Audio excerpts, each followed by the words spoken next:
Let's mic news at 8। Tamil Nadu के कुड्डालोर जिले में सेठिया टोप के पास मूर्ति तस्करी का प्रयास नाकाम कर दिया गया। आइडल विंग सीआईडी की टीम ने NH-36 पर 5 लोगों को गिरफ्तार किया और 3 प्राचीन धातु की मूर्तियां जब्त की, जिनकी कीमत करीब 7.5 करोड़ रुपए बताई जा रही है।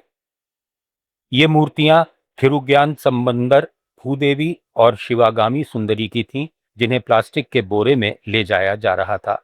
आरोपियों ने कथित तौर पर सोने की जांच के लिए मूर्तियों के कुछ हिस्से को नुकसान पहुंचाया था और कुंभकोणम के एक खरीदार को सौंपने का इंतजार कर रहे थे।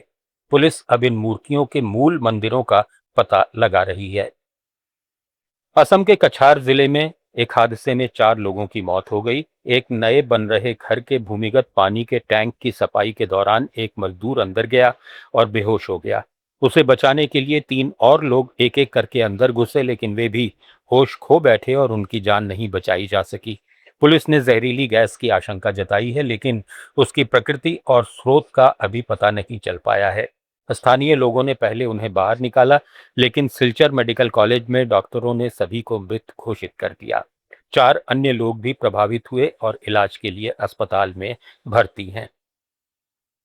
तमिलनाडु के रामनाथपुरम जिले में एंटी नारकोटिक्स टास्क फोर्स ने अंतर्राज्यीय मेथाम्फेटामाइन तस्करी गिरोह को भंडाफोड़ करते हुए 9 लोगों को गिरफ्तार किया, जिनमें मास्टरमाइंड भी शामिल है। पुलिस ने कुल 1 किलो 370 ग्राम मेथ जब्त की, जो जिले में हाल के वर्षों की सबसे बड़ी सिंथेटिक ड्रग बरामद की है। इलायंगुडी में एक खराद कार्यशाला के अंदर छिपकर बनाई गई लैब का भी पता चला।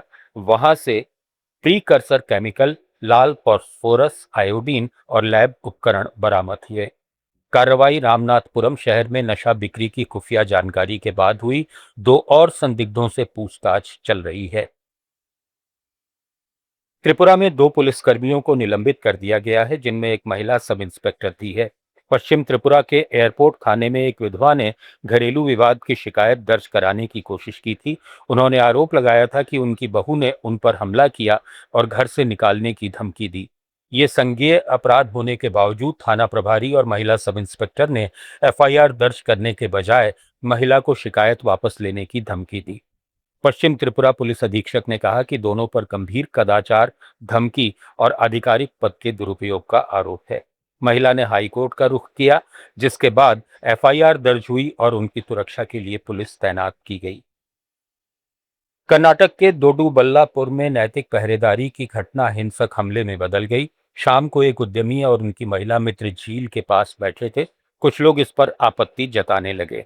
दोनों कार से बैटरी बनाने वाली फैक्ट्री पहुंचे तो 30-40 लोगों का समूह उनका पीछा कर वहां आ थमका। भीड़ में कार की खिड़कियां तोड़ी, फैक्ट्री में घुसकर मालिक और कर्मचारियों पर डंडे, गदा और चाकू से हमला किया। सीसीटीवी कैमरे तोड़े गए, संपत्ति को नुकसान पहुंचाया गया और महिला से छेड़छाड़ की गई। दोडुबल्लापुर ग्रामीण पुलिस ने मामला दर्ज कर 12 लोगों को गिरफ्तार किया है।